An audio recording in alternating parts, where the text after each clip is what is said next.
Tudo começou com uma matéria breve, quase ignorada pelos jornais locais. 2 adolescentes haviam desaparecido no caminho entre a escola e a casa, numa cidadezinha cercada por mato, com pouco mais de 7.000 habitantes. Ninguém deu muita atenção no início. Deviam ter fugido, diziam alguns. Isso é coisa de jovem rebelde. Mas, no silêncio das famílias, havia algo estranho demais para ser ignorado. Elas sumiram no mesmo trajeto, no mesmo dia da semana, no mesmo horário, e sem deixar vestígio algum. Nem câmera de segurança, nem testemunhas, nem pegadas. Era como se tivessem evaporado no ar. A polícia, com poucos recursos, mal sabia por onde começar. Mas foi quando a terceira menina desapareceu que as pessoas começaram a perceber que aquilo não era coincidência. Era um padrão. E quem estivesse por trás disso estava apenas começando. O que ninguém sabia, pelo menos até aquele momento, era que havia uma trilha escondida entre a escola e a rua das casas mais afastadas, usada apenas por estudantes que queriam cortar caminho. Uma trilha estreita, cercada por mata, usada por gerações de alunos como rota secreta. Mas naquela trilha, havia algo mais. Um velho poste quebrado, caído há anos, marcava o ponto em que o caminho se dividia. À esquerda, o percurso normal, que levava até o bairro residencial. À direita, um beco estranho, escuro, com cheiro de terra úmida e silêncio demais. E foi ali que a última menina vista, Luísa, de 14 anos, havia entrado, segundo o depoimento de uma criança que brincava perto dali. Mas essa informação nunca foi passada à polícia. A mãe do garoto, com medo do que poderia acontecer, o fez jurar que nunca contaria a ninguém o que tinha visto. E por isso, por causa de um medo silencioso, a trilha continuava sendo ignorada pela investigação, enquanto outras meninas sumiam. Quando a 4ª vítima desapareceu, a população entrou em desespero. A cidade foi tomada por protestos, ruas fechadas, escolas suspensas. Mães chorando em frente à delegacia, cartazes espalhados por todo lado, e um medo crescente de que suas filhas fossem as próximas. Foi nesse momento que apareceu Clara, uma jovem de 22 anos, recém-formada em jornalismo, que havia voltado à cidade natal para cuidar do pai doente. Ela começou a investigar por conta própria, visitando familiares das desaparecidas, refazendo os trajetos a pé, anotando horários, padrões. Foi Clara quem descobriu a existência da trilha. Ela mesma percorreu o caminho à tarde, com o celular em mãos e um gravador ligado. E foi lá, no ponto onde o caminho se bifurcava, que ela viu algo perturbador. Uma pulseira de identificação escolar, meio enterrada na lama. Tinha o nome de Giovanna, a primeira menina que desapareceu. E ao lado, uma folha de caderno molhada, rasgada, com as palavras: "Não entre no escuro". Clara sentiu o corpo arrepiar. Guardou os objetos no bolso e correu de volta para casa. Passou a noite reouvindo os áudios da trilha, pausando, acelerando, tentando entender os barulhos captados pelo gravador. Foi aí que percebeu algo. No segundo exato em que ela se aproximou do lado direito da trilha, um ruído estranho surgiu. Não era vento, nem passos. Era uma respiração pesada, longa, como se algo estivesse escondido muito perto dela. O som ficou mais alto por 3 segundos e depois desapareceu. Ela não ouviu nada na hora, mas o gravador havia captado. Na manhã seguinte, Clara levou suas descobertas à polícia. Mostrou o áudio, os objetos e o local exato. Mas ao chegar na trilha com 2 investigadores, a bifurcação simplesmente não estava mais lá. O caminho era único. Sem divisão. Sem poste quebrado. Sem nada. Clara jurou que não estava louca. Jurou que tinha estado ali. Mas os policiais apenas a olharam com pena. E a deixaram sozinha, na mata, com sua dúvida e seu medo. Sem conseguir dormir, Clara decidiu voltar à trilha sozinha, desta vez à noite. Levava lanterna, celular com GPS e uma faca pequena. Quando chegou ao ponto onde antes havia a bifurcação, ela parou. Tudo parecia normal. Mas então, num piscar de olhos, ela viu o poste caído. Apareceu como num flash, como se o mundo tivesse piscado e o cenário se reconfigurado. A bifurcação estava de volta. E Clara, como que hipnotizada, começou a andar para o lado direito. O ar ficou pesado, o chão parecia mais fundo, como se a terra sugasse seus pés. Após 10 minutos caminhando, encontrou algo impossível, um portão de ferro no meio da mata, com uma corrente enferrujada e uma placa escrita com letras tortas: proibido entrar. Elas ainda choram.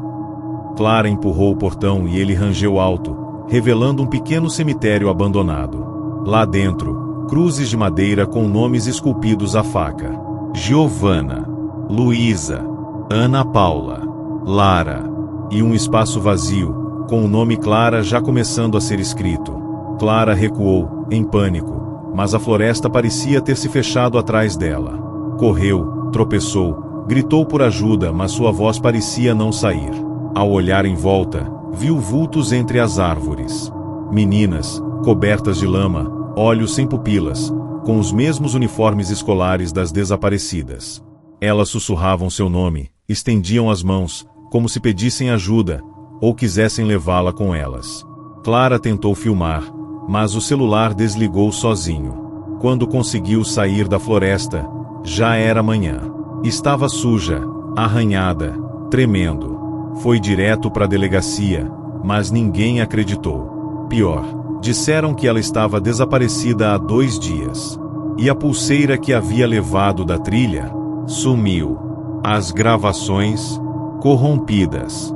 As anotações em branco. Nada do que ela tinha era prova. Hoje, Clara vive reclusa em outra cidade. Mas seu rosto carrega o peso de algo que ninguém entende. E ela avisa: asterisco, se você vir uma trilha se dividindo em 2 caminhos, nunca escolha o da direita. Porque algumas pessoas somem sem deixar rastros. E outras somem mesmo depois de voltarem a asterisco.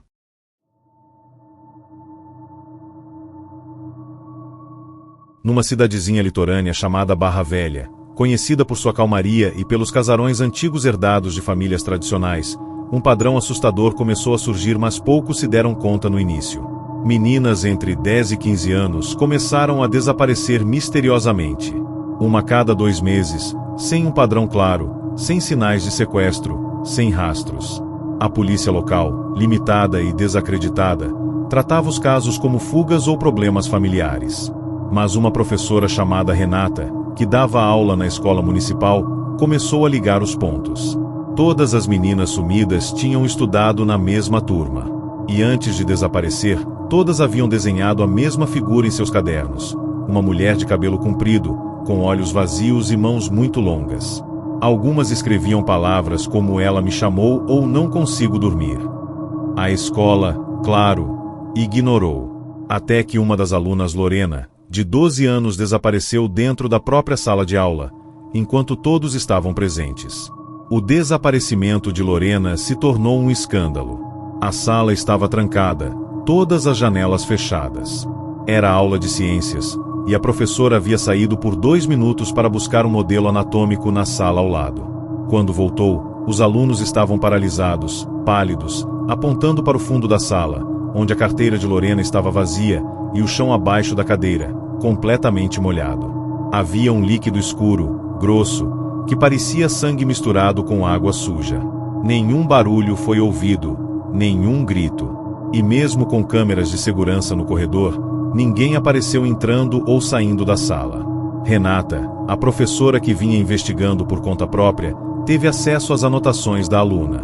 No diário de Lorena, encontrado no armário da escola, havia páginas com a mesma mulher desenhada: olhos brancos, boca costurada e um símbolo estranho ao lado, um círculo com 4 linhas cruzadas, como um tipo de selo. A última frase escrita por Lorena dizia: "Ela disse que já sabe meu nome." Renata começou a mergulhar mais fundo no caso, descobrindo que aquela figura não era algo novo. Em 1973, um grupo de meninas também havia desaparecido naquela mesma escola. Eram 5 alunas da antiga turma de artes, e o caso foi abafado pela prefeitura, sem maiores explicações. Ao visitar o porão do colégio onde materiais velhos estavam armazenados, Renata encontrou um mural de desenhos antigos.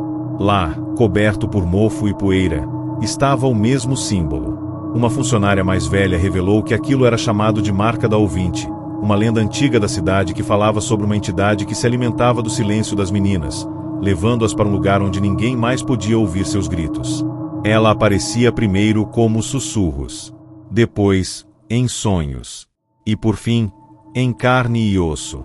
Renata sentiu um calafrio. Decidiu voltar à sala onde Lorena desapareceu, desta vez à noite, com o celular gravando tudo. Mas quando acendeu a luz, viu que o quadro negro havia sido preenchido com o mesmo símbolo, dezenas de vezes. E embaixo, escrito com giz vermelho, ela ainda está com fome. Renata decidiu procurar outras mães das vítimas. Todas relataram o mesmo comportamento estranho antes dos desaparecimentos. As filhas pararam de dormir direito, falavam sozinhas no quarto. Algumas chegaram a escrever cartas com pedidos de desculpas, como se soubessem que algo inevitável estava prestes a acontecer. Uma das mães, desesperada, mostrou um vídeo captado pela babá eletrônica. Nele, a filha está dormindo quando, de repente, se senta na cama, de olhos fechados, e começa a falar com alguém. Não quero ir. Por favor, não agora. Eu prometo que não conto. E então, algo sinistro acontece. A menina é puxada para fora da cama por algo invisível e a imagem corta.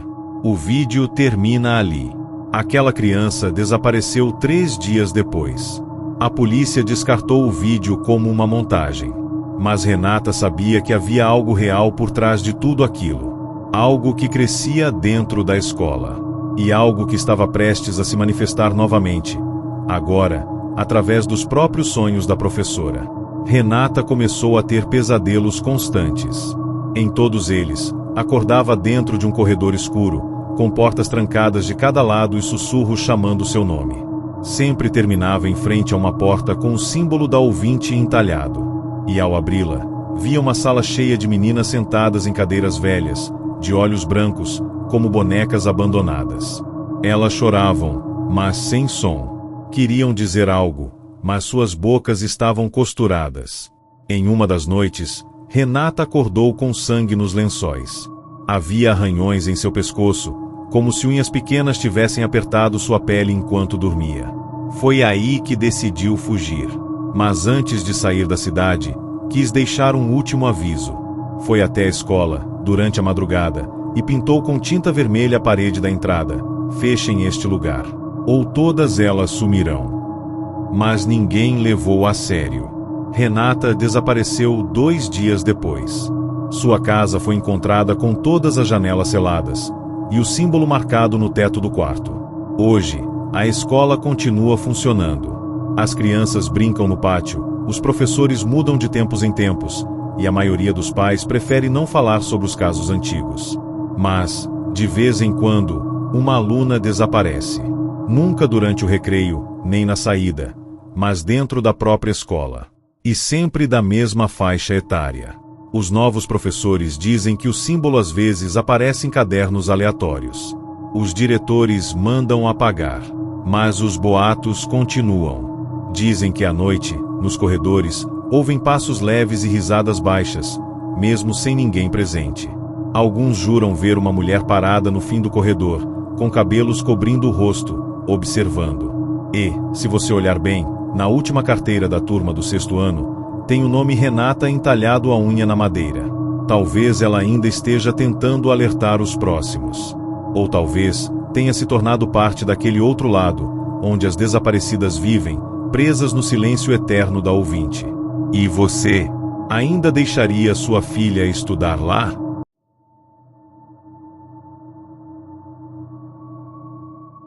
Durante o verão de 2015, um projeto social chamado Sementes do Amanhã ganha destaque numa cidade do interior de Minas Gerais. A ideia era simples: levar adolescentes de comunidades carentes para um sítio afastado, onde teriam oficinas educativas, alimentação de qualidade e acompanhamento psicológico. Os pais viam aquilo como uma oportunidade rara, já que o programa era gratuito e prometia segurança total. O sítio onde as atividades aconteciam ficava a 40 minutos da cidade, cercado por mata fechada e com acesso limitado por estrada de terra. No primeiro mês, tudo correu bem. Mas no segundo, começaram os sussurros. A primeira garota sumiu durante uma caminhada noturna supervisionada. Disseram que ela se afastou para ir ao banheiro e nunca mais voltou. A equipe de coordenação declarou que ela havia fugido, e o caso foi abafado. Mas no mês seguinte, outra desapareceu. E depois, mais uma. As meninas estavam sumindo uma a uma. Sempre à noite. Sempre em silêncio. E sempre, depois de entrarem no quarto número 7. O quarto número 7 era o mais afastado dos dormitórios femininos. Tinha uma janela pequena, trancada por grades, e ficava na lateral do casarão principal do sítio. Após o terceiro desaparecimento, as outras meninas começaram a se recusar a dormir ali. Diziam que à noite, ouvia-se alguém chamando pelo nome, bem baixinho, como se estivesse do lado da cama. E se você respondesse, a voz ria. Uma das alunas, chamada Rafaela, decidiu gravar os sons com seu celular.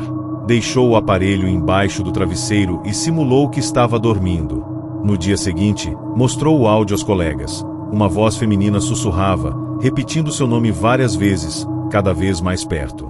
No fim da gravação, um ruído seco, como um estalo, seguido de silêncio total. Rafaela tentou mostrar o áudio à coordenadora, mas o celular havia sido formatado misteriosamente durante a madrugada. A partir dali, o medo se espalhou. Algumas meninas se recusavam a dormir. Outras começaram a chorar no meio da noite. Mas as monitoras diziam que era só ansiedade juvenil. Foi então que Isabela, uma das meninas mais velhas do grupo, decidiu investigar por conta própria. Ela percebeu que todas as garotas desaparecidas haviam mencionado a mesma coisa antes de sumir. Sonhos repetitivos com uma mulher coberta por um manto escuro, que aparecia no pé da cama e dizia, "Você já está escolhida." Isabela começou a montar um mural escondido num armário velho do refeitório, colando bilhetes, desenhos, qualquer coisa que conseguisse ligar as pistas. Descobriu que, antes dos desaparecimentos, sempre havia queda de energia no acampamento. E que uma das monitoras, chamada Marlene, nunca estava presente quando os casos ocorriam. Marlene era silenciosa, andava de madrugada e usava um colar estranho com um pingente triangular. Quando Isabela tentou perguntar sobre o símbolo, ela apenas sorriu e disse, "Algumas sementes precisam desaparecer para outras crescerem." Naquela mesma noite, Isabela teve o primeiro sonho com a mulher do manto. No sonho, Isabela andava descalça por um campo seco, onde uma árvore solitária crescia no meio de uma clareira. Ao se aproximar, viu que a árvore estava cheia de cabelos presos nos galhos. Cabelos longos, de várias cores, como se fossem lembranças arrancadas. Ao redor da árvore, ossos espalhados. E atrás dela, a mulher. Não tinha rosto, apenas um vazio escuro coberto por um véu. Ela apontou para Isabela e disse, com uma voz que parecia ecoar dentro da cabeça, "Você será a próxima a regar a terra." Isabela acordou gritando, coberta de suor. Ao olhar para o chão do quarto, encontrou pegadas molhadas, indo da cama até a porta, mesmo com o chão seco do lado de fora. Tentou fugir naquela madrugada, mas os portões estavam trancados com correntes. Quando voltou ao quarto, encontrou sua mochila rasgada, e dentro dela, um punhado de terra molhada com um bilhete escrito à mão, "Você não devia ter visto." Desesperada, Isabela tentou avisar os pais por mensagem, mas o sinal havia sido bloqueado em toda a área. Foi até o galpão onde os celulares eram guardados e descobriu que a maioria dos aparelhos havia sido confiscada por motivos de disciplina. Começou a perceber que não estavam apenas em um programa educativo, mas em algo muito mais sombrio. Na noite seguinte, 2 meninas desapareceram de uma vez. As camas estavam intactas, as roupas dobradas. Mas no lugar dos corpos, havia desenhos de mãos, feitos com terra vermelha. Isabela se escondeu dentro da despensa da cozinha e ficou acordada até o amanhecer. Quando os primeiros raios de sol surgiram, ela correu para a casa principal e encontrou os documentos do projeto social. No rodapé de um dos contratos, havia um nome que ela nunca tinha ouvido, Instituto Terra Escura. Ao pesquisar dias depois, já em segurança, Isabela descobriria que aquela era uma seita antiga, que realizava rituais secretos com jovens entre 11 e 14 anos, sempre em locais afastados, sempre com envolvimento de instituições falsas. Isabela conseguiu fugir ao se misturar com um grupo de prestadores de serviço que foi ao sítio na manhã seguinte. Escondeu-se no caminhão e pulou na estrada alguns quilômetros depois. Suja, com os pés feridos e a voz rouca de tanto gritar, conseguiu ajuda na cidade e denunciou tudo. Mas quando a polícia chegou ao local, o sítio estava vazio. Nenhum funcionário, nenhuma menina, nenhuma estrutura montada.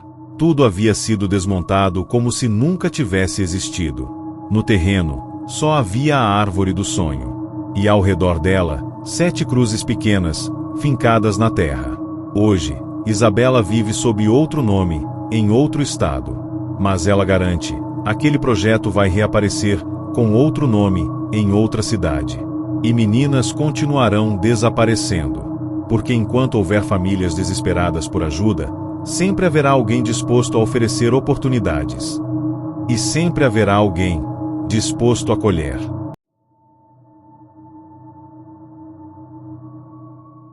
O caso aconteceu no fim de 2018, em uma comunidade rural chamada Alto Santo André, localizada entre montanhas e florestas fechadas, onde a internet mal chegava e os moradores viviam quase como no século passado. As famílias da região se conheciam há gerações, e a rotina era simples: escola de manhã, colheita à tarde, missa aos domingos. Tudo era previsível, até o dia em que Beatriz, de 13 anos, não voltou da escola. O estranho é que ela havia sido vista a menos de 100 metros de casa, por uma vizinha que acenou e ainda comentou: ela parecia feliz. Mas Beatriz nunca entrou. Não chegou a cruzar o portão. Os pais pensaram em sequestro, mas ali não havia carros, nem forasteiros, nem trânsito. E não havia sinal de briga, rastros ou pegadas. Era como se ela tivesse desaparecido entre um passo e outro. E o que parecia um caso isolado se transformou num pesadelo coletivo quando, nas semanas seguintes, mais 3 meninas sumiram, sempre no caminho entre a escola e suas casas. A escola era pequena, com apenas 3 salas e uma diretora que também dava aula. Após o segundo desaparecimento, instalaram grades, passaram a liberar os alunos só com responsáveis e até suspenderam as aulas por uma semana. Mas isso não adiantou. Quando a terceira menina sumiu, a comunidade entrou em colapso. As famílias se revezavam nas rondas noturnas, mas nenhuma pista surgia. Foi então que um boato antigo voltou a circular. Diziam que há mais de 30 anos, 5 meninas haviam desaparecido na mesma região, também a caminho de casa. Mas na época, ninguém deu atenção porque os registros eram precários e as famílias eram pobres demais para insistirem com a polícia. O que mais chamava atenção é que todas as desaparecidas antigas e atuais moravam num raio de 500 metros de um casarão abandonado no alto da colina, conhecido como Casa dos Fundos Fechados. O nome vinha do fato de que a construção nunca teve porta nos fundos. Apenas janelas trancadas com tábuas e cadeados, como se fosse proibido sair por ali. Esse casarão era evitado por todos, especialmente pelas crianças. Algumas diziam ouvir vozes vindo de dentro. Outras juravam ver luzes acesas à noite. Mas ninguém nunca teve coragem de entrar, até que Clara, irmã da terceira desaparecida, decidiu que não podia mais esperar. Ela tinha 15 anos, era magra, de fala firme e olhos que não tremiam. Juntou uma lanterna, uma corda, um canivete e um caderno para registrar tudo. Esperou até a meia-noite e subiu sozinha a colina. Quando chegou, percebeu que a casa parecia mais nova do que deveria. As madeiras estavam intactas, sem sinal de apodrecimento, como se alguém ainda a mantivesse ali. Ao entrar pela janela da frente, encontrou o interior coberto por panos brancos, móveis pesados e espelhos virados para a parede. No chão da sala, uma marca circular feita com sal e, no centro dela, várias fitas com nomes escritos à mão. Um deles era o de sua irmã, e o mais recente era o de Clara. Ela tentou sair, mas a janela pela qual entrou agora estava trancada por dentro, como se alguém tivesse pregado tábuas do lado de fora enquanto ela explorava. Começou a ouvir sons no andar de cima, passos leves e algo parecido com choro abafado. Com a lanterna tremendo, subiu as escadas. Cada degrau rangia como se gritasse por ajuda. No corredor, havia 4 portas, 3 delas trancadas. A quarta, entreaberta. Ao empurrar com cuidado, Clara encontrou uma sala coberta de bonecas antigas, todas sem olhos. No chão, círculos de giz, e no centro deles, roupas das meninas desaparecidas, ainda com etiquetas da escola. A luz piscou. A lanterna falhou. E no canto da sala, alguém sussurrou: "Ela vê você." Clara virou rápido e, por um instante, achou que era só um reflexo. Mas não era. Uma mulher estava de pé no espelho virado contra a parede, observando Clara com olhos completamente brancos. A figura não se movia, mas seu reflexo sim. Clara correu, tentando arrombar cada porta. Quando chegou à última, ouviu batidas de dentro para fora. Fracas, ritmadas. Como se alguém preso ali batesse com os dedos na madeira. Ao abrir, encontrou um quarto completamente escuro. E lá dentro, nada. Só o eco do próprio medo. Mas ao olhar para cima, viu algo pendurado. Uma das meninas desaparecidas, amarrada pelos pés, inconsciente, mas viva. Clara a cortou e tentou acordá-la. A menina abriu os olhos e sussurrou: "Se ela souber que escapei, vai pegar você." Antes que conseguissem sair, a casa inteira começou a tremer. As janelas batiam sozinhas, e uma voz ecoava pelos cômodos: "Mais uma foi levada. Agora, você me deve 2." Com dificuldade, Clara encontrou um alçapão sob um tapete velho. Era uma saída que levava direto para os fundos do casarão. Ela e a menina correram pela mata, com arranhões, lama e medo escorrendo pelos poros. Ao descer a colina, viram a casa pela última vez. A estrutura estava pegando fogo, mas sem fumaça, sem cheiro, apenas chamas silenciosas. A polícia foi chamada. A menina resgatada sobreviveu, mas mal consegue falar. A família de Clara a trata como heroína, mas ela não dorme mais desde aquele dia. Disse que algo veio com elas. Algo que não era visível, mas que se move pelos cantos da casa, atrás dos espelhos. Os investigadores que subiram a colina não encontraram mais o casarão. No lugar, havia apenas um campo de mato alto e um antigo poço seco. Nenhuma evidência foi recolhida. Nenhuma explicação foi dada. Mas desde então, ninguém mais desapareceu na comunidade. Pelo menos, até agora. Porque há 3 noites, outra menina sumiu.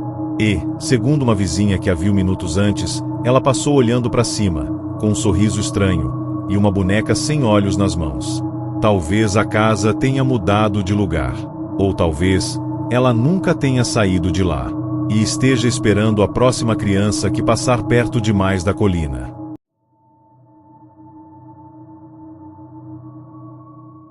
No bairro Jardim Miramar, uma comunidade periférica de uma grande capital brasileira, um conjunto habitacional popular com prédios de 5 andares escondia um segredo sombrio. O Bloco 8, especificamente, era evitado pelos moradores. As luzes do corredor viviam piscando, os elevadores quebravam sem explicação e, o mais assustador, era onde moravam 3 meninas que desapareceram no intervalo de 3 meses. Cada uma delas sumiu em um andar diferente, uma no segundo, outra no quarto e a última no térreo. Não havia sinais de invasão, nem rastros de fuga. As famílias diziam que elas simplesmente evaporaram. Uma das mães afirmou ter ouvido um barulho de risada vindo do quarto da filha momentos antes de notar o desaparecimento. Outra relatou ter encontrado a cama da menina cheia de terra molhada e marcas de dedos nas paredes. Mas nada disso foi levado a sério pelas autoridades. O caso foi tratado como desaparecimento padrão. O que ninguém sabia era que o Bloco 8 havia sido construído em cima de um terreno amaldiçoado. Na década de 1970, antes da construção dos prédios, o terreno onde hoje fica o Jardim Miramar abrigava um antigo hospital psiquiátrico para menores de idade. O local foi fechado após denúncias de abuso, negligência e desaparecimento de internos. Os arquivos foram destruídos em um incêndio misterioso, e tudo foi silenciado pelas autoridades da época. O único vestígio que restava era uma foto antiga em preto e branco, onde várias meninas estão sentadas em fileiras, usando uniformes brancos e com os rostos apagados com tinta preta. Um morador mais velho, conhecido como Seu Batista, contou que quando os blocos começaram a ser erguidos, ninguém conseguia dormir nas primeiras semanas. Eram ouvidos passos pelos corredores vazios, Vozes de crianças durante a madrugada e, ocasionalmente, risadas longas vindo das caixas d'água. O tempo passou, os boatos diminuíram, até que os desaparecimentos começaram. Sempre meninas. Sempre durante a noite. Sempre em silêncio. A jovem Camila, de 14 anos, morava no terceiro andar do bloco 8 e começou a se incomodar com sons estranhos vindos da parede do quarto. Durante várias noites, escutava batidas rítmicas, como se alguém estivesse arranhando o concreto do lado de dentro. Um dia, encontrou uma rachadura e, ao olhar de perto, viu algo impossível, um olho humano, parado, observando-a. Quando contou à mãe, foi repreendida por inventar histórias. Na noite seguinte, Camila teve um sonho. Estava no mesmo corredor de seu prédio, mas todas as portas estavam abertas, e do lado de dentro das unidades, só havia camas vazias, bonecas de pano rasgadas e manchas escuras no teto. No fim do corredor, uma menina a observava de costas. Quando Camila se aproximou, a figura virou o rosto. Era ela mesma, mas com a boca costurada. Acordou gritando, com a garganta arranhada e os olhos vermelhos. E a partir daquela noite, ela começou a ser chamada, pela voz que saía da parede. Camila decidiu investigar o prédio com seu melhor amigo, Igor. Começaram pelo porão, que sempre ficava trancado, mas naquela noite estava destrancado como se esperasse por eles. Lá embaixo, o cheiro era insuportável. Mofo, terra molhada e algo que lembrava carne podre. No canto, havia um alçapão parcialmente coberto por entulho. Ao abrirem, desceram por uma escada enferrujada e encontraram um antigo corredor subterrâneo. As paredes eram cobertas por azulejos quebrados, e no centro, havia cadeiras de ferro presas ao chão, com algemas ainda fixadas. Um antigo consultório do sanatório, escondido sob os alicerces do prédio. Nas paredes, frases escritas com carvão: "Elas não têm voz. Elas ainda esperam." E uma lista de nomes. Entre eles, o de Camila. Ela recuou, em pânico. Igor tentou acalmá-la, mas foi então que ouviram os passos. Vários. Pequenos. Como pés descalços correndo. As luzes apagaram. E no escuro, uma frase sussurrada ecoou pelos dois: "Você já está conosco." Camila conseguiu sair do porão, mas Igor ficou para trás. No dia seguinte, ele foi dado como desaparecido. A polícia disse que devia ter fugido, como os outros. Mas Camila sabia a verdade. E também sabia que estava sendo observada. A voz da parede agora falava em outros horários. Objetos se moviam sozinhos. O reflexo no espelho às vezes sorria quando ela não sorria. Ela tentou contar a uma professora, mas ninguém acreditou. Numa última tentativa de provar que não estava louca, Camila voltou sozinha ao subsolo com uma câmera. Entrou novamente no corredor, agora mais escuro e silencioso. Filmou cada canto. Quando voltou, assistiu às imagens. Ao fundo da gravação, durante todo o tempo, uma menina aparece a poucos metros atrás dela. Nunca se move. Nunca pisca. Só observa. E no último segundo do vídeo, sorri. O arquivo foi corrompido na madrugada. Camila desapareceu 2 dias depois. Sua mãe disse que ela apenas sumiu de dentro do banheiro. Como os outros. Hoje, o bloco 8 continua habitado. Os apartamentos são baratos, e os novos moradores raramente sabem dos casos antigos. Mas alguns já começam a notar coisas estranhas. Sons dentro das paredes. Vozes durante o banho. Espelhos que trincam sozinhos. E, às vezes, nas escadas de emergência, vê-se uma menina de branco olhando para o térreo, como se esperasse por alguém. As câmeras de segurança do prédio captaram, em 3 ocasiões diferentes, imagens de meninas andando sozinhas às 3 da manhã, e depois desaparecendo em corredores sem saída. Os arquivos foram apagados misteriosamente horas depois. Ninguém fala disso abertamente. Mas quem mora ali, no fundo, sabe. O bloco 8 ainda guarda os ecos de um passado enterrado. E enquanto houver silêncio, a coisa por trás da parede continuará chamando. Na cidade de Valença do Norte, Um programa do governo municipal chamado Escola de Tempo Integral foi implementado como teste piloto para combater o alto índice de evasão escolar. As crianças passavam o dia inteiro na escola, com direito a aulas, refeições e atividades lúdicas. A proposta parecia promissora. Mas após os primeiros meses, algo começou a chamar a atenção dos moradores. 3 alunas haviam desaparecido dentro da própria escola, em plena luz do dia. A primeira sumiu na biblioteca. A segunda, durante o recreio. A terceira, dentro do banheiro. Em nenhum dos casos houve testemunhas. As câmeras de segurança mostravam as meninas entrando sozinhas nos locais e nunca saindo. A escola foi fechada por uma semana e uma equipe de investigação foi acionada, mas nenhuma pista concreta foi encontrada.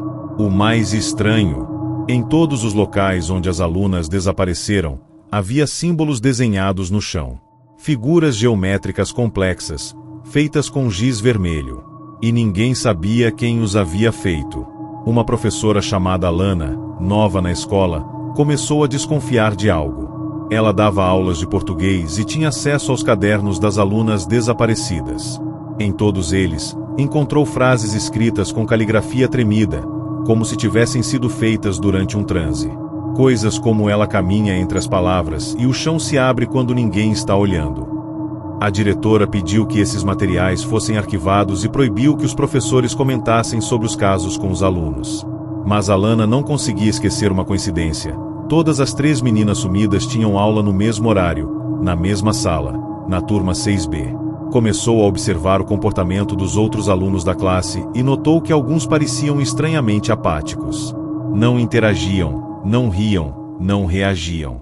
E quando ela perguntava algo diretamente, ficavam olhando para o teto, como se escutassem algo além. Em uma dessas aulas, uma das alunas, Júlia, se levantou no meio da leitura, andou até o fundo da sala e desenhou, com o dedo na parede, o mesmo símbolo visto no chão da biblioteca. A partir daquele dia, a Lana passou a anotar tudo. Criou um diário onde registrava os padrões de comportamento, os desenhos, os sonhos que vinha tendo, pesadelos estranhamente vívidos com corredores infinitos, portas sem maçaneta e risadas infantis vindas das paredes. Uma noite, ao corrigir provas, encontrou algo perturbador. Na última folha de uma das alunas da 6B, havia uma frase escrita em vermelho: "Professora Lana será a próxima." Ela correu à secretaria e pediu as fichas das alunas desaparecidas. Descobriu que todas estavam matriculadas recentemente, vindas de escolas diferentes, com históricos transferidos às pressas. E mais, 2 delas tinham o mesmo sobrenome, apesar de suas famílias jurarem que não eram parentes. O mais estranho de tudo era a última ficha, uma aluna chamada Helena, que supostamente ainda estava ativa na escola, mas que ninguém parecia conhecer. Não havia presença nas chamadas, nem foto nos registros, nem boletim. Era como se ela existisse apenas no papel, ou em outro lugar. A Lana decidiu investigar mais a fundo. Durante um final de semana, invadiu a escola à noite usando uma cópia da chave que havia pegado emprestada da zeladora. Percorreu os corredores em silêncio, usando uma lanterna e filmando com o celular. Foi até a sala da 6B.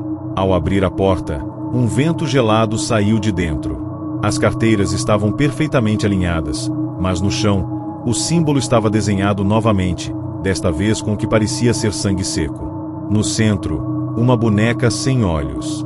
A Lana tentou recuar, mas ouviu passos vindo do corredor.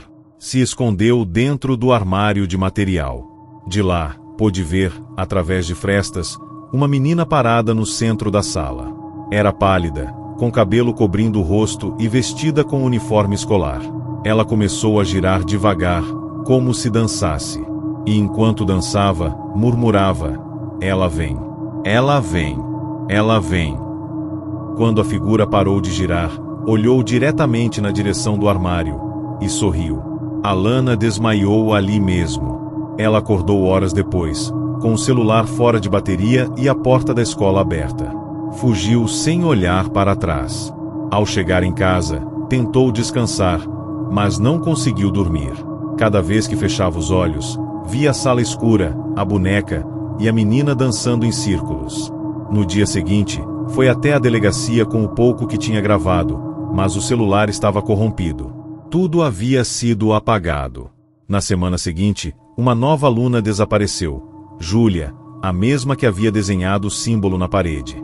A escola decidiu suspender as aulas da 6B, alegando reorganização administrativa. Mas Alana sabia que estavam apenas tentando abafar mais um caso. Uma noite, ao revisar seu diário, percebeu que havia páginas que ela não se lembrava de ter escrito. Em uma delas, havia uma frase assustadora: "Você já está dentro. Não existe saída." Desde então, começou a ver a menina do uniforme em reflexos de vitrines, janelas e até dentro do espelho do próprio banheiro. Sempre olhando, sempre sorrindo, sempre esperando. Alana desapareceu dias depois. O último registro de sua presença foi uma ligação feita ao número da Secretaria de Educação, onde ela sussurra, desesperada: "Não é a escola, é a sala. A sala ainda existe, mesmo quando não está lá." A ligação caiu antes que pudessem rastrear. Desde então, a sala 6B foi oficialmente desativada.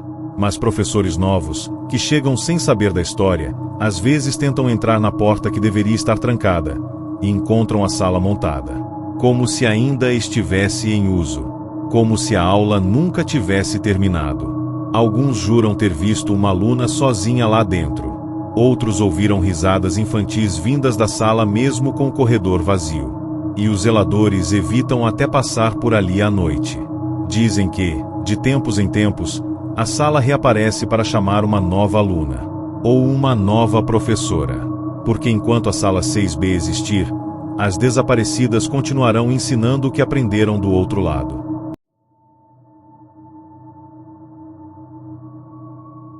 A pequena cidade de Cruzeiro dos Campos vivia em silêncio há décadas. Isolada pelas montanhas e esquecida pelos mapas, era o tipo de lugar onde nada acontecia, até que tudo aconteceu de uma vez. O colégio estadual local, único da região, passou por uma reforma estrutural após o desabamento de uma das salas. Durante a obra, trabalhadores encontraram um compartimento oculto no subsolo. Era uma espécie de câmara antiga, sem janelas, com símbolos gravados nas paredes e marcas escuras no piso. A obra foi interrompida, o buraco foi tapado, e ninguém mais falou sobre aquilo. Mas logo depois, as meninas começaram a desaparecer. Em 3 meses, foram 5 casos. Todas tinham entre 11 e 14 anos. Todas estudantes do mesmo turno. E todas haviam passado por uma sala chamada Sala 12, localizada no fundo do bloco velho, uma sala que oficialmente não constava no mapa da escola. A diretora dizia que era usada como depósito, mas os alunos sabiam que havia algo estranho ali. Algo que não gostava de ser observado. A jovem Luana, de 13 anos, era amiga de 2 das meninas desaparecidas. Desde que elas sumiram, passou a investigar por conta própria. Anotava horários, caminhos, conversas e detalhes esquecidos. Um padrão começou a surgir. Todas as desaparecidas haviam relatado, dias antes, que viam uma menina extra na sala. Sempre nos fundos. Sempre de cabeça baixa. Quando Luana perguntou aos professores, a maioria apenas desconversou. Mas uma funcionária da limpeza revelou um detalhe inquietante. Ela já havia limpado sangue seco na porta da sala 12. Quando questionou a direção, mandaram que ela se calasse. Luana então decidiu entrar sozinha na sala proibida. Na primeira tentativa, encontrou a porta destrancada, como se esperasse por ela. Lá dentro, o cheiro era de madeira antiga e ferrugem. Ao ligar a lanterna, viu dezenas de nomes riscados nas paredes. E todos eles eram nomes de alunas desaparecidas. No canto da sala, havia um espelho embaçado. E no reflexo, por um segundo, Luana viu alguém atrás dela. Luana saiu correndo da sala 12, em choque. Mas nos dias seguintes, começou a perceber que a sala parecia se mover. Às vezes, a porta sumia. Outras vezes, estava em outro corredor, como se não fosse parte da escola, mas um lugar à parte, que aparecia apenas quando queria. Ela tentou alertar a diretora, mas foi suspensa por comportamento perturbador. Em casa, começou a ter sonhos com escadas que levavam para o nada, sons de risadas abafadas e a presença constante de uma menina vestida com o uniforme da escola, mas sem rosto. Essa figura sempre repetia a mesma frase: Já que ninguém se lembra, eu vou levar. Em um dos sonhos, Luana viu um grupo de meninas sentadas em cadeiras velhas, todas viradas para o canto da parede. Quando tentou tocar em uma delas, ela virou lentamente, e tinha o próprio rosto da Luana. Acordou gritando, e embaixo da cama, havia um papel dobrado. No centro dele, escrito à mão, faltam 3. Determinada a descobrir a verdade, Luana voltou à escola e foi até a sala dos arquivos. Vasculhou pastas antigas e encontrou um documento de 1989 relatando a morte de uma aluna chamada Clara Menezes, desaparecida durante uma excursão. O corpo nunca foi encontrado. Clara era da mesma turma, da mesma idade, do mesmo turno. Mas o estranho era que ela aparecia em diversas fotos antigas, com os rostos das outras meninas riscados.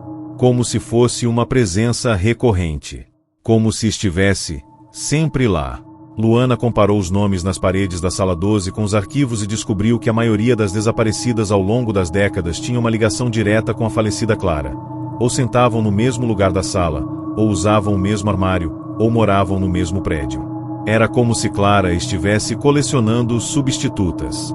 Naquela noite, Luana sonhou com um corredor interminável. No final dele, uma porta de ferro. E atrás dela, sussurros chamando seu nome. No dia seguinte, Luana foi até a escola com uma câmera escondida. Tentaria registrar tudo. Caminhou até o corredor onde a sala 12 costumava estar. Mas no lugar, havia uma nova porta. Ela a abriu. A sala estava diferente. Sem móveis. Só uma cadeira no centro. E em cima dela, uma fita cassete.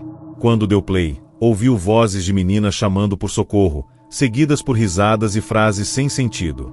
No fundo, uma voz mais baixa dizia: Luana, vem ver o que fizemos para você. A porta se fechou sozinha. A luz apagou. Ela gritou. Tentou abrir, mas a maçaneta girava em falso. E então, do espelho ao fundo, uma silhueta surgiu.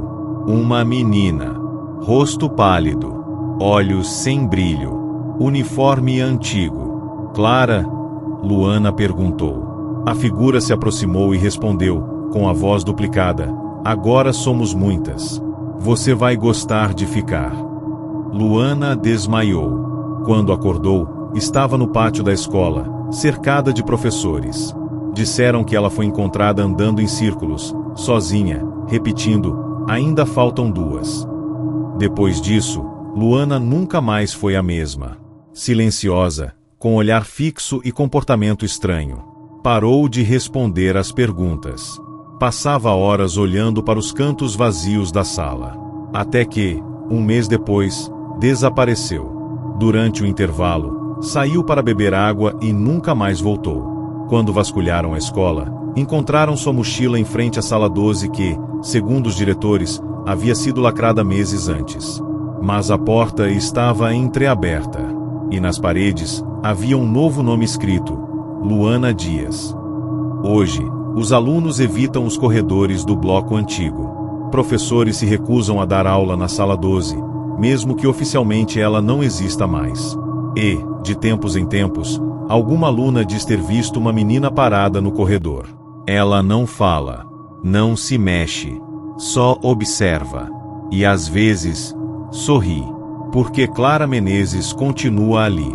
E está sempre procurando a próxima que vai esquecer de sair da sala no final da aula.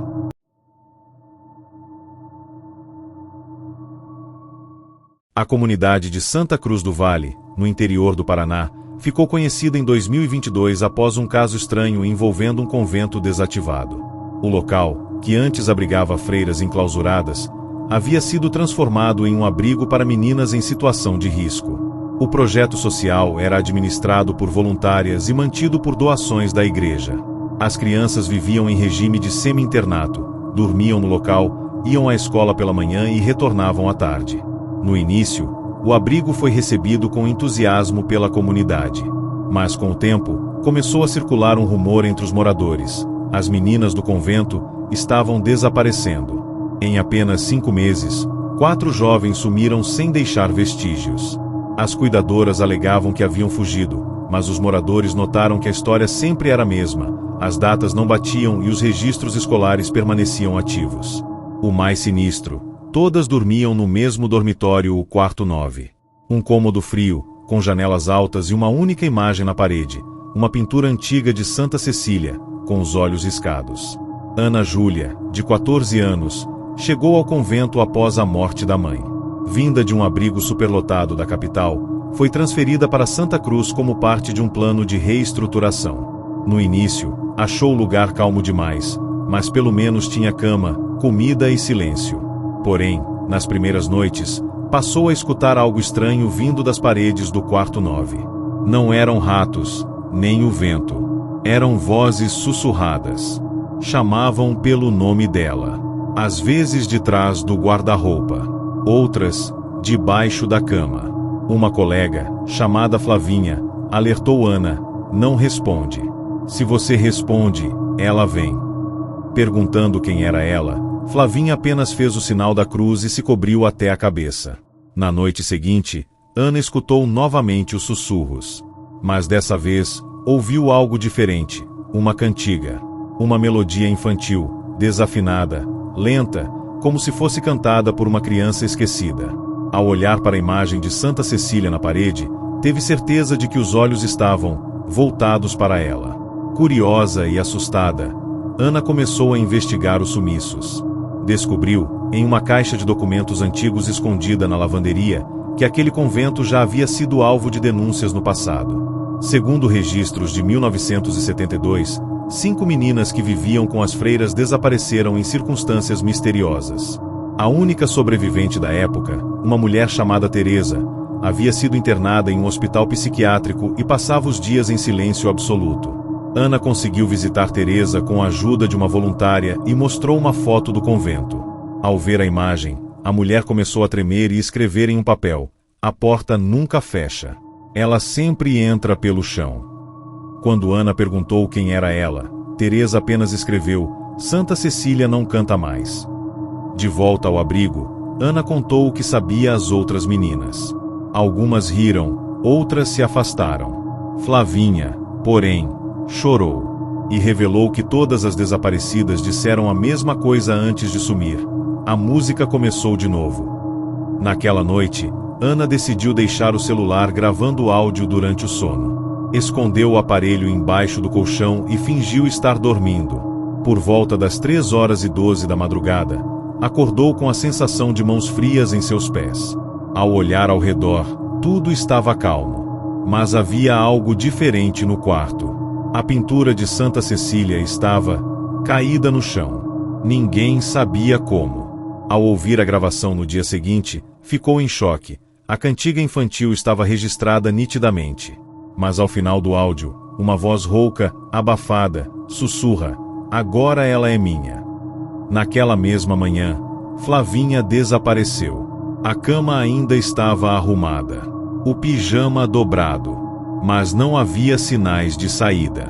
Ana tentou mostrar o áudio para as cuidadoras, mas o celular havia sido formatado automaticamente durante a madrugada. As outras meninas começaram a evitá-la. Diziam que ela era a próxima, que a música já estava tocando para ela também. Ana então percebeu: havia algo errado com o chão do quarto 9.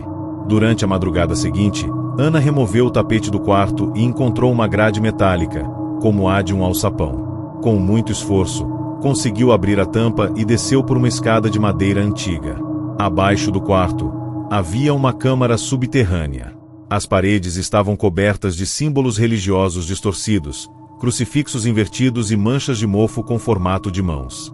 No centro da sala, uma cadeira de criança, com tiras de couro presas nos braços e nas pernas. E ao redor dela, bonecas antigas com os olhos arrancados. Em uma das paredes, uma lista de nomes, todos escritos com sangue seco. Flavinha estava lá, e o último nome adicionado era o de Ana. Ela tentou subir, mas a escada havia sido recolhida. A luz apagou, e a cantiga começou. No escuro, Ana sentiu as mãos pequenas tocarem seu rosto. Ouviu a risada infantil. E então, silêncio. Horas depois, foi encontrada inconsciente no corredor, com as palmas das mãos cobertas de terra. Repetia, em choque: "A próxima é a Maria." Ana nunca mais foi a mesma. Dias depois, tentou fugir do abrigo, mas foi encontrada num campo vizinho, andando em círculos e cantarolando a mesma melodia. A direção a transferiu para outro estado, mas desde então, outras meninas desapareceram. Sempre do quarto 9. Sempre durante a noite. O convento segue funcionando normalmente, e as autoridades continuam tratando os casos como fugas voluntárias. Porém, voluntárias novas já relataram ouvir a cantiga ecoando pelos corredores vazios. E, em alguns registros de câmera de segurança, nota-se que às vezes, a imagem de Santa Cecília na parede muda de posição sozinha. Ninguém ousa mais entrar no quarto 9 depois da meia-noite. E ninguém consegue explicar por quê, toda vez que uma menina desaparece, a pintura exibe mais um risco no rosto, como se ela mesma estivesse apagando cada uma das crianças com sua própria música. A canção continua. E enquanto tocar, outras meninas ainda desaparecerão.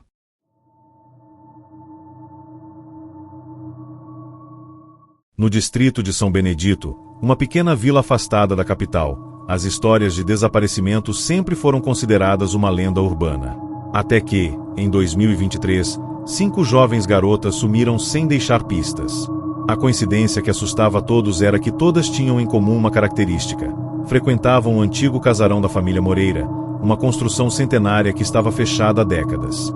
Diziam os moradores que o casarão fora palco de rituais e tragédias, envolvendo a morte da filha mais nova do patriarca, há mais de 50 anos. Desde então, a casa ficou abandonada e cercada de mistério. Mas quando as meninas começaram a frequentá-la secretamente para explorar ou simplesmente para encontros, uma maldição aparentemente foi despertada. O que aconteceu dentro daquela casa, ninguém sabe. Mas os ecos daqueles desaparecimentos ainda assombram a vila. Maria, a irmã mais velha de uma das meninas desaparecidas, decidiu que não podia ficar esperando pela polícia. Começou a investigar por conta própria, perguntando aos vizinhos, vasculhando documentos antigos na biblioteca da cidade e até tentando entrar no casarão. Descobriu que, na noite da morte da filha do patriarca, estranhos símbolos haviam sido desenhados nas paredes internas da casa. Também encontrou relatos de antigos empregados, que diziam ter ouvido gritos e cantos durante a madrugada, vindos do porão. A polícia da época nunca investigou a fundo e atribuiu a morte a um acidente.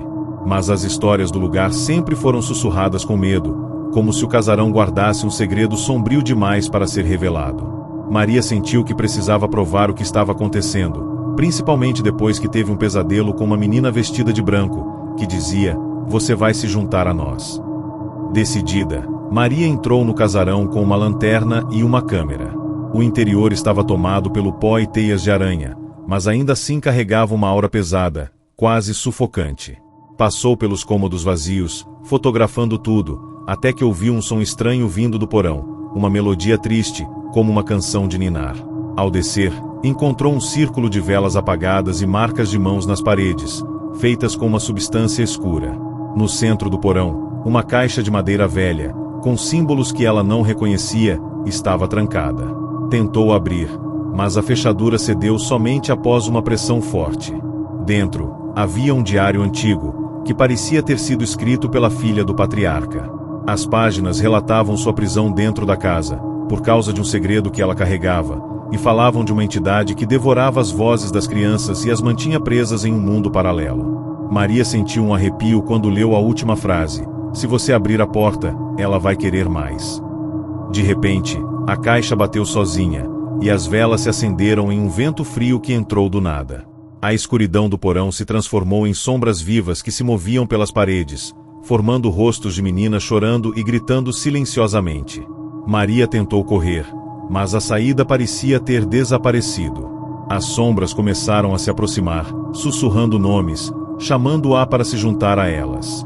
Um arrepio intenso percorreu sua espinha, e a sensação de ser observada foi aumentando até se tornar insuportável. No instante em que tentou gritar, sentiu algo puxando seu braço.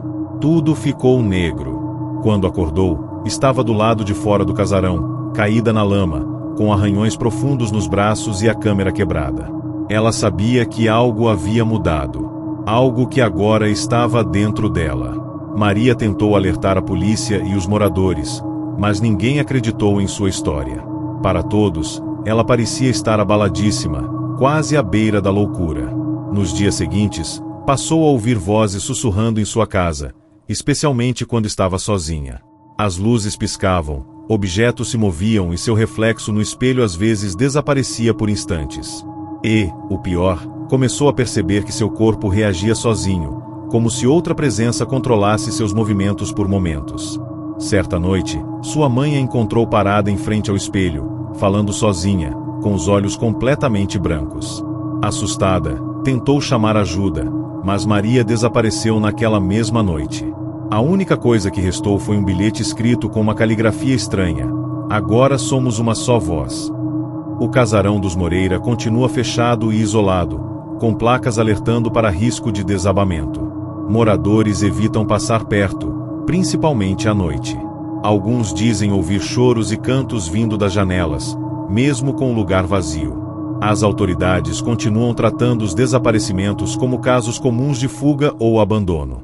Mas quem conhece a história sabe que a entidade das vozes das crianças ainda vive ali, esperando a próxima alma para aprisionar. E as meninas desaparecidas? Ninguém sabe onde estão. Talvez presas entre paredes invisíveis, cantando eternamente para que mais crianças não escapem. O silêncio do casarão esconde o grito delas. E enquanto a casa permanecer de pé, outras vozes ainda desaparecerão no vazio.